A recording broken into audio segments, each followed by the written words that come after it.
I think it's in people's blood now that, the earth is sacred and we have a gift by being on this land, and how can we share it and enhance it and work with it so that we're partners with it.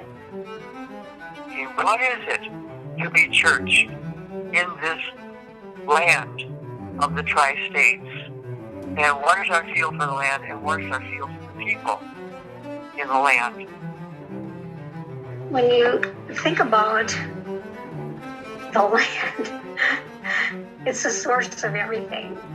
It's our physical nourishment, but because we lived surrounded by the beauty of the natural environment at Sinsinawa, it was also the spiritual nourishment where we've connected our soul to the natural environment where the spirit dwells and the gospel lives.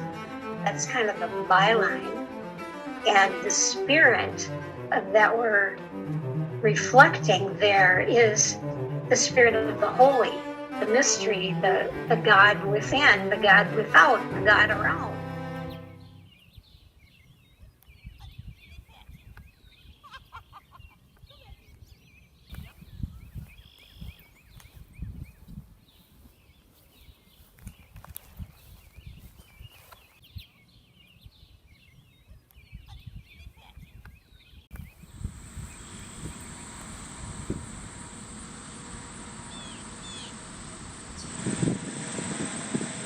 There's something about listening to what this land was and wants to be in terms of what ecosystems were here before and sort of the fullness of life that in many ways I don't think we've learned to listen to. So efforts like the sheep and the solar panels and prairie restoration are all pieces of trying to get at that. It goes so hand in hand with the work of decolonization and the work of owning and accepting and repenting of our history of genocide and displacement and brutalization of both people in the land. And I think as someone of settler descent, that's part of the work for me and that's part of the healing. But I'm just convinced that it's such a deeply spiritual process that it doesn't happen overnight.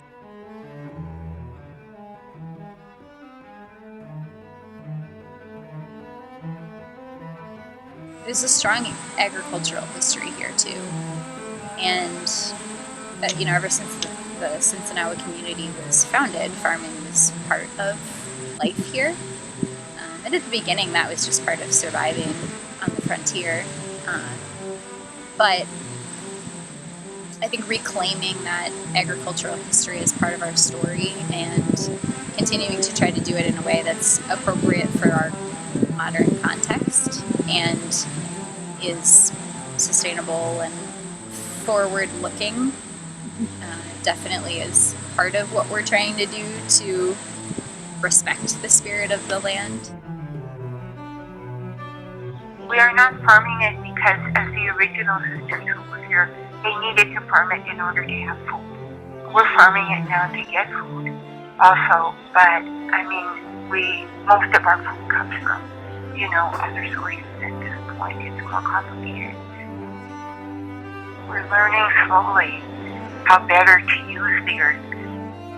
That is, I think, the great thing that's happening at Sinsinawa right now is that our understanding of our presence on this land is that we're collaborative with the land as well as with the people who happen to be farming it.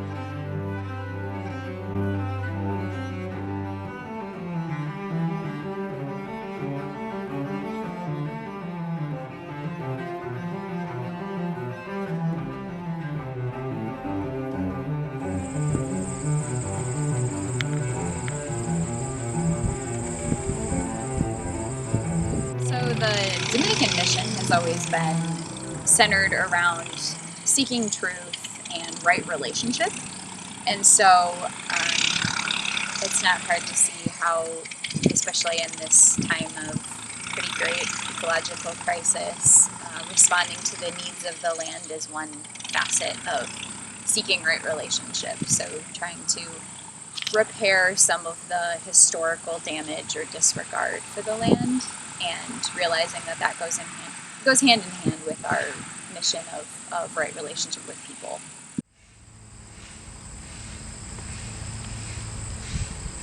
The collaborative farm was kind of the brainchild of some strategic planning around how to best share and take care of the land. So one of the ideas was a farm that could benefit low-resourced beginning farmers and steward the land in a sustainable, organic manner. So out of that line of thought, the collaborative farm was born.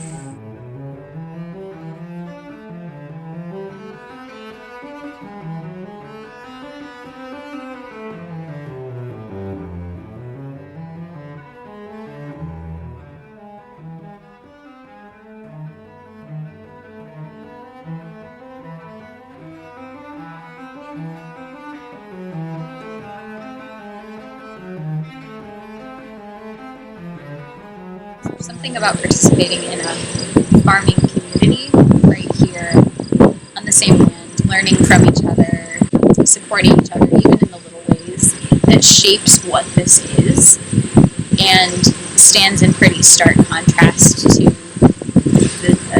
a more traditional farm model, or maybe a more contemporary model of just individualism and capitalism.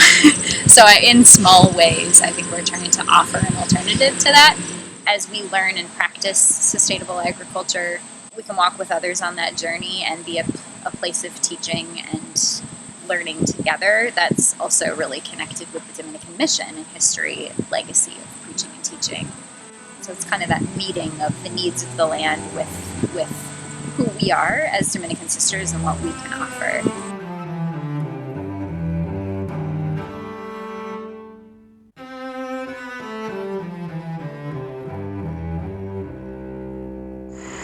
My name's Andy Donnan, and I'm with Sandhill Farm. This is my third year growing veggies out here at the Sinsinawa Mound, as you can see. And I grow organic vegetables with my partner Ashley and Isis.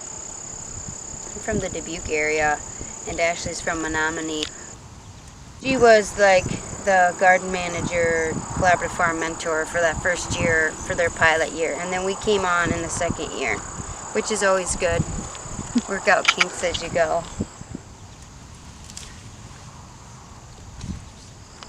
I feel like growing out here is special because the sisters have dedicated their time and resources to beginning farmers. So we have an acre plot, and so they've set aside there's about 5 acres for the farmers.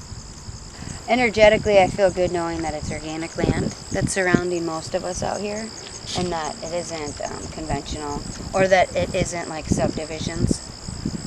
Like, I think that's special that many sisterhoods, wherever they are in this country, they have large amounts of land, and I think it's because they want to keep it sacred and not going to concrete or to like heavy pesticide use. Preserving what they can, right? Like the little bit of control that they have is in their land. What I like what we're doing out here is that we're not doing monoculture.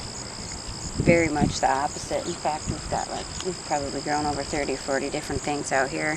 We've created this own little environment, an acre, our own little ecology, our own world. I guess the fact that Ash and I are women running the farm, sometimes I forget that that's a thing. Another 2 women take care of a plot over here. I mean, the mound garden has 3 women, and maybe that's happenstance. But it is special, just like, oh yeah, like we're all women, and we're all doing this really awesome thing. That food and machinery doesn't hold gender. I think that culture creates gender around those things. Like, oh, men use tractors and tools, and they build, and blah, blah, blah, blah. Right? We all know that. That's what we've all been told. It's absorbed into us. and we have to reshape our framework. And so that's what we're doing is really special for just people to get to know and see. I would hope in a couple years Ash and I could find some of our own land in this area, you know, maybe 4 to 5 mile radius from Dubuque. But it's a big hunt. But we are taking the steps to kind of see what we need to do to make that happen.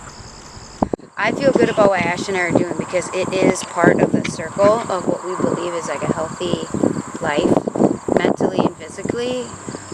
So we practice what we preach.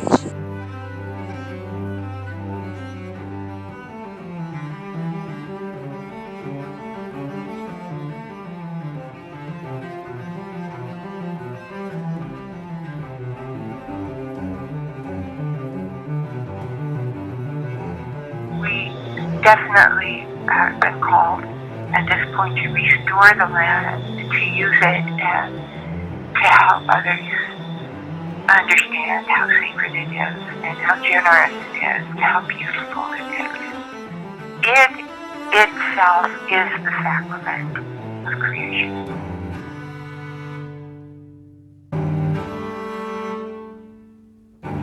I always think of it in terms of what happens when you put a seed in the ground. There's a vibrancy and a vigor to those seeds that lends itself in my thinking to what's happening and what needs to happen to all of us in this time of a real paradigm shift of growth and consciousness. I always look to nature to remind me of that.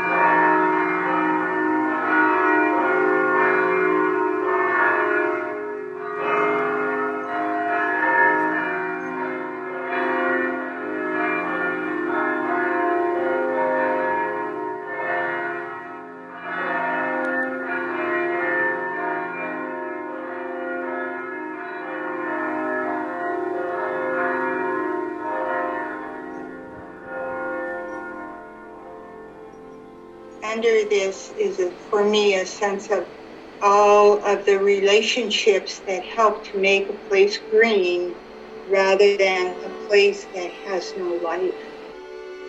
It takes many creatures to make a forest. All of you who are originally from farm area know it takes many creatures to keep the land fertile. When you see land that's turning to desert, you begin to cry, and maybe the tears are what eventually will bring moisture back.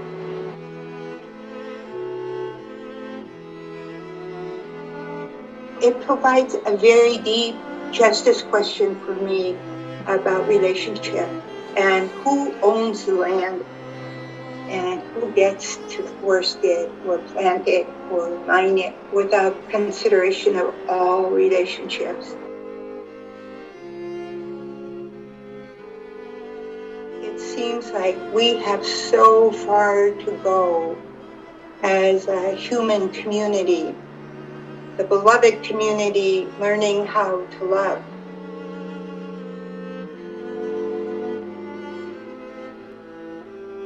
I've always had that hope that somehow we would find more ways to really engage the land there for education and spiritual growth for others. And we've been doing that for years. But I mean, to really see it as a valid expression of our mission. We're growing in that direction, but we're not there. Like right now, we sort of just have to focus on like, what does the land need from us? What are we capable of?